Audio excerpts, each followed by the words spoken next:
Hello, everyone. This is MMA Interesting Prospects podcast. Today, our guest is PFL featherweight Tyler Diamond. Hello, Tyler. How are you? I'm good. How are you, man? I'm good, thanks.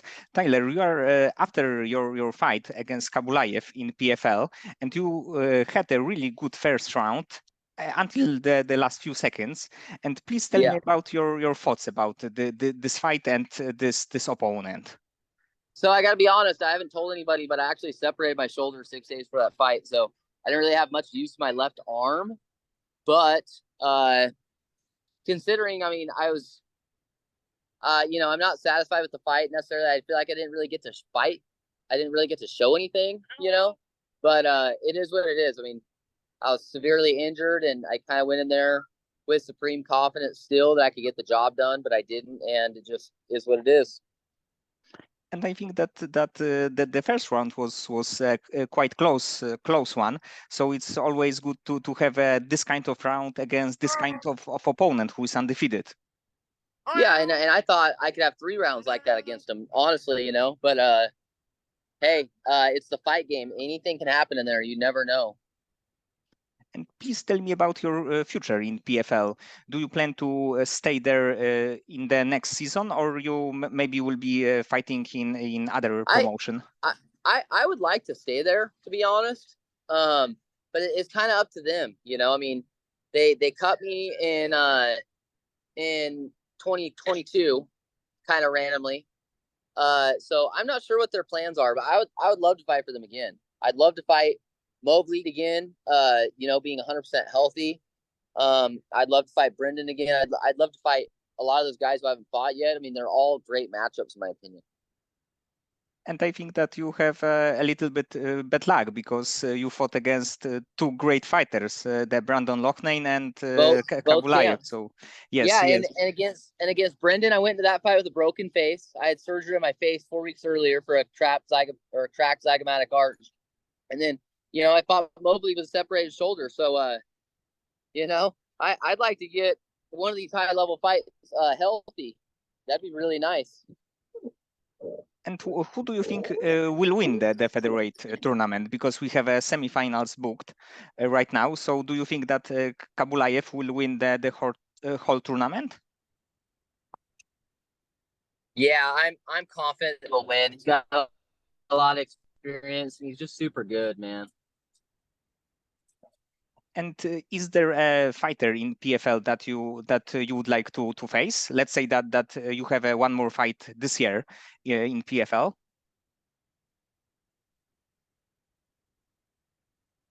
Is there somebody I'd like to face? You said.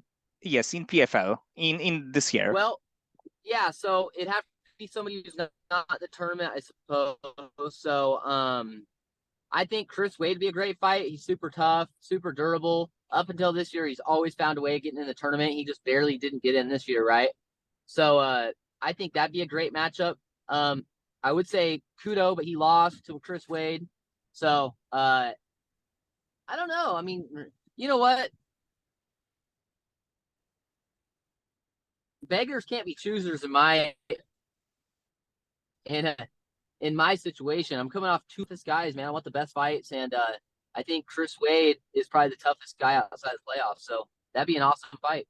I'd like to get paid for him for sure. And you are known for taking the best fighters because you fought, of course, the two best featherweights in PFL. You also fought against Bryce Mitchell in UFC. So like almost all of your opponents were really great fighters.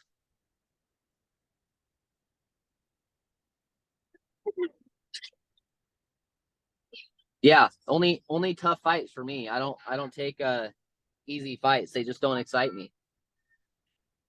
And about the Ultimate Fighter, because the season in 2018, it was a season with undefeated fighters.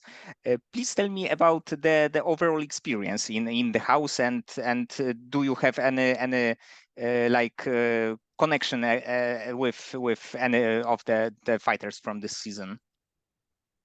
I'm probably the closest with Bryce just because him and I have a lot of similarities as far as being country guys, outdoorsmen, hunters.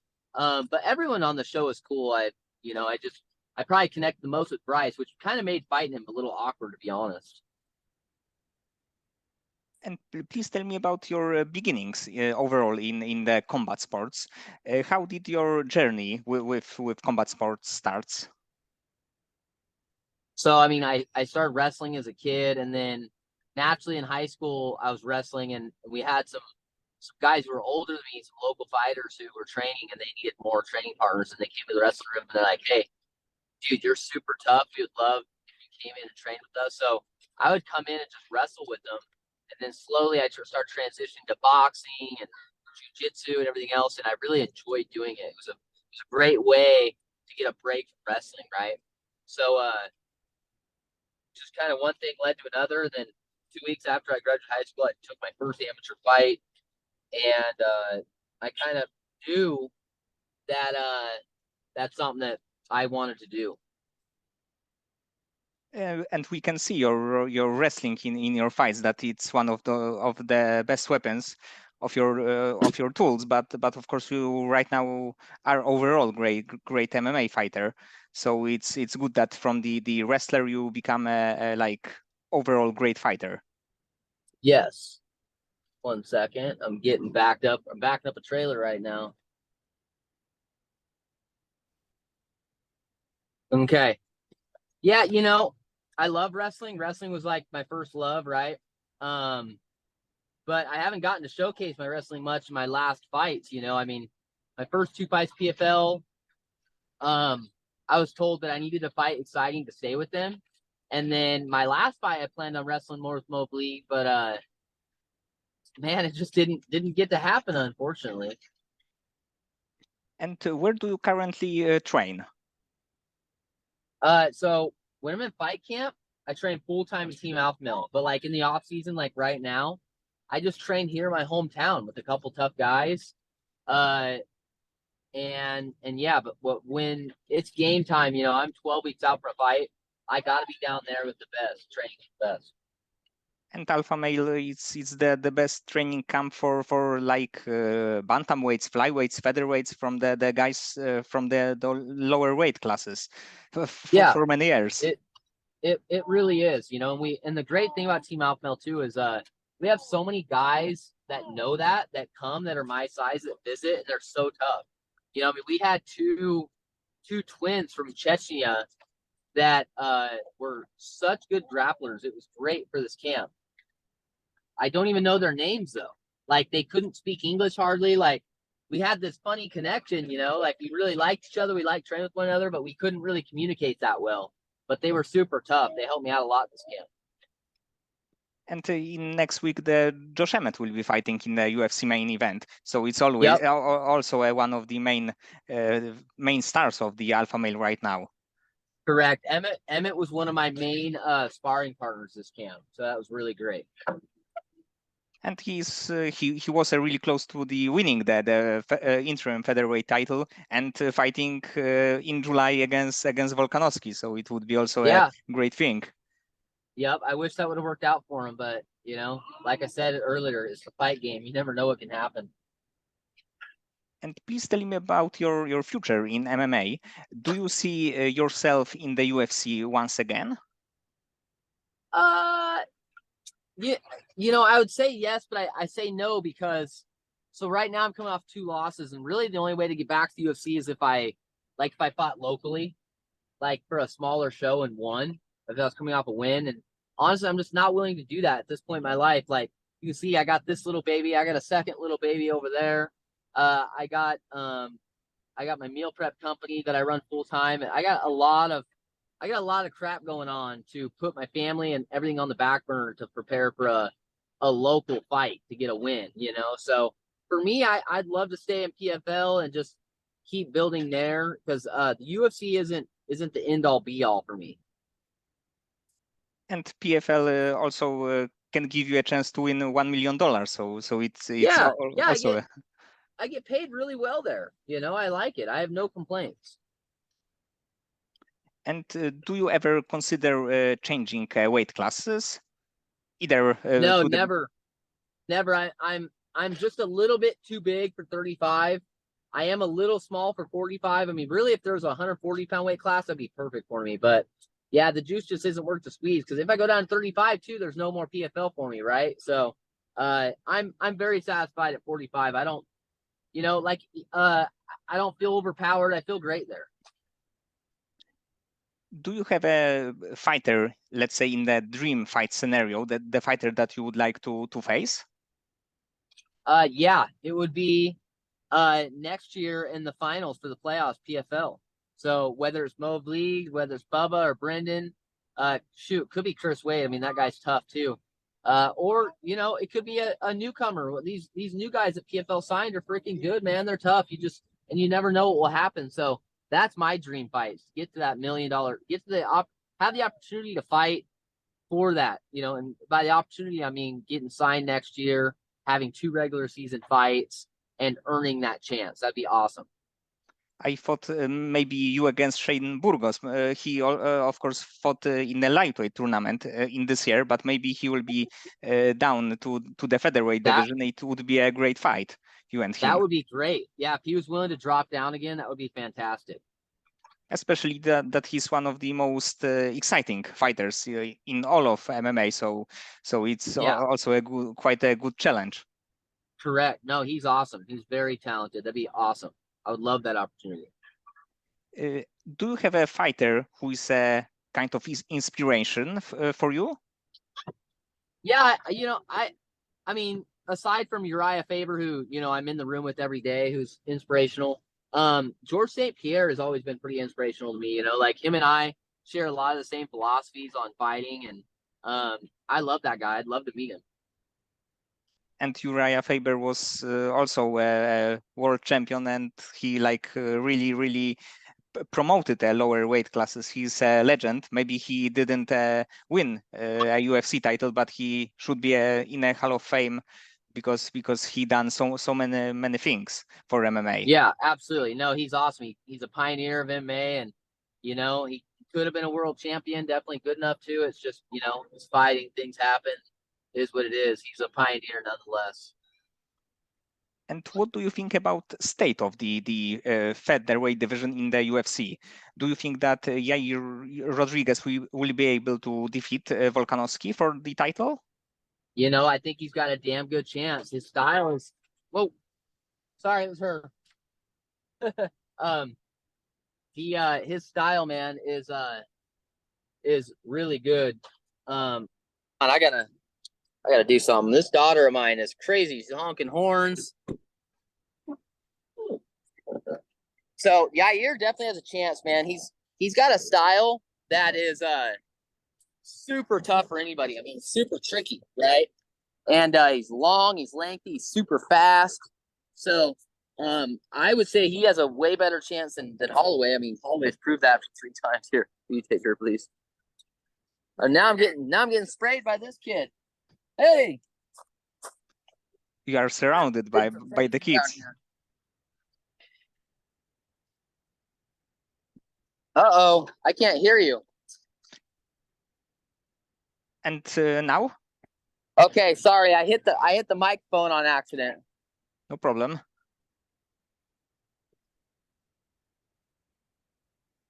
Yes, but Max in one of these fights was quite close to winning. It was a second fight that were either close or maybe even a controversial one.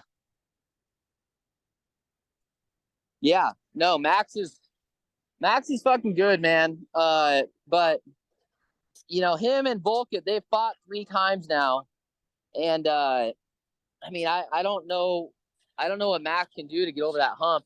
Sometimes some guys just have certain guys' number. Yes, it's similar situation to Adesanya and Whittaker. Adesanya is also a 2-0 against Whittaker, but Whittaker can probably beat any other middleweight in the world. Yes, exactly. Whittaker, here it is right here. 1 second, man. I'm having to multitask. Yeah, you're good. Pipe's right here. Yeah, Whittaker, man, that guy, he is freaking incredibly talented. Just just a kind of a bad style matchup between him and Israel, you know.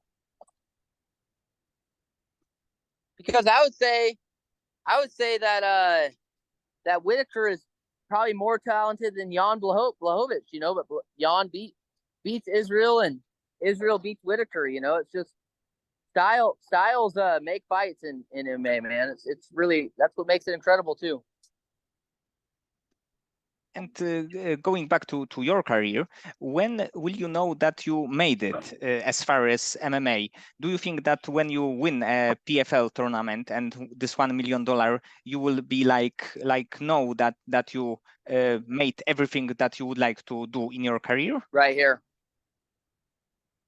Can you say that one more time? When will you know that you made it as far as MMA? Did you When I win that tournament, that's when I really feel accomplished, or like, hey, this was all kind of worth it, you know. But I'll tell you what, if that didn't happen or doesn't happen, whatever, like, you know, it is what it is. Like, I have a beautiful family, I have a beautiful home, like, you know, in that regard, I have made it. You know, I've in that regard, I'm very blessed and very lucky, you know. So yeah, I'd love to win that tournament. It'd be awesome. And that's what I'm going for. But if it doesn't happen, you know, I can't hang my hat too bad. You know, I've done a lot of great things. And I really feel like my best fights are still in front of me. So I just hope I get that opportunity. And I think that you fought in so many great organizations: UFC, PFL, LFA, the Ultimate Fighter. Also, that you are so experienced that because of it, I think that you can feel like fulfilled about MMA career.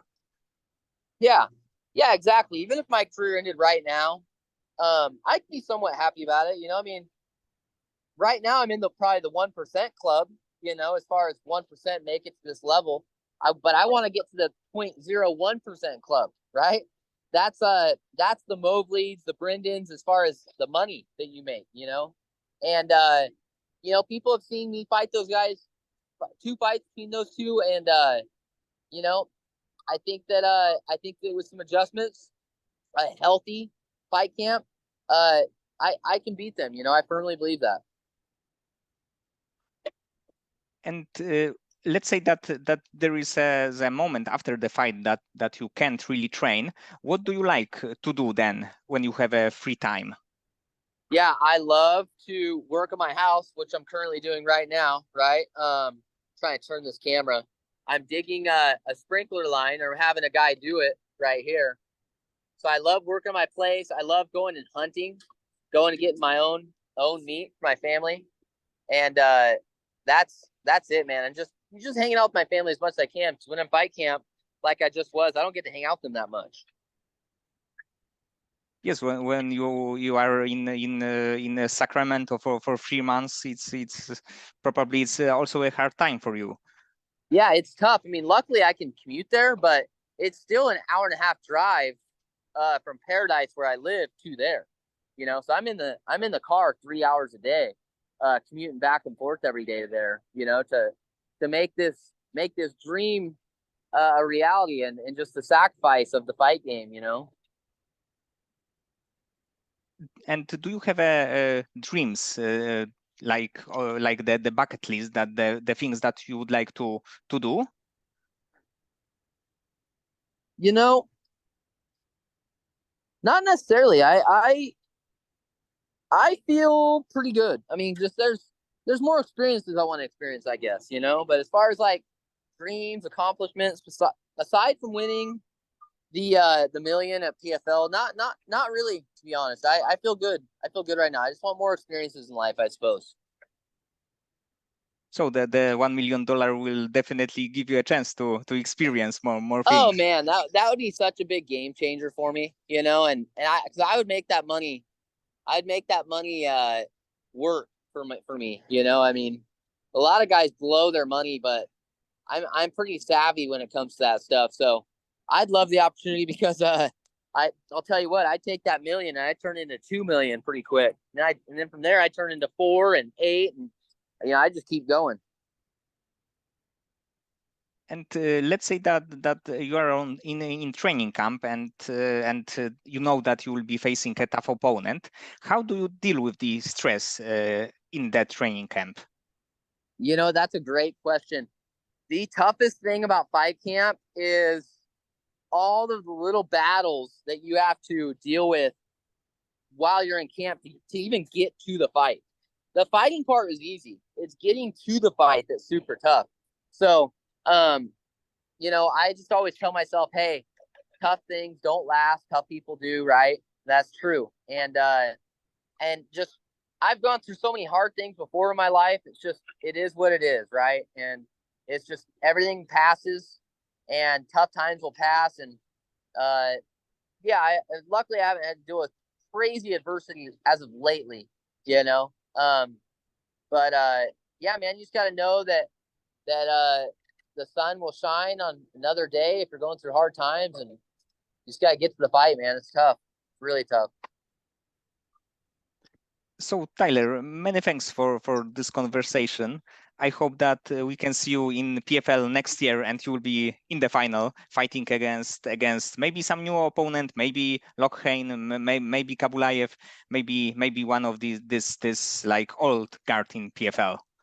Yeah, no kidding, man. I no kidding. Hey, if I get the opportunity as far as being signed next year, 2 regular season fights, I'm confident in myself. I think I can make it happen, God willing, and I stay healthy. And if we make that happen, let's chat again. That'd be great. Yes, definitely. We'll do a second part of this. That'd be awesome. Thank you, man. Okay, so many thanks, and good luck in future bouts. Thank you, my brother. I really appreciate you.